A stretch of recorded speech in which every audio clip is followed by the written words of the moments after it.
Manage your visitor-facing language, measurement standard, country, and time zone in your site's language and region settings. To change the language of your site, go to your settings by navigating to the gear icon in the side panel. Under Website, click Site Languages and choose your language from the drop-down menu. When you change your language, the panel below reflects how the date and time will be displayed on your site. If your audience speaks multiple languages, use our Weglot integration to add a language switcher to your site and translate your content into other languages.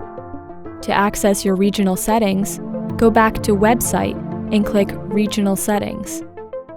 Here you can adjust measurement standards, location, and time zone.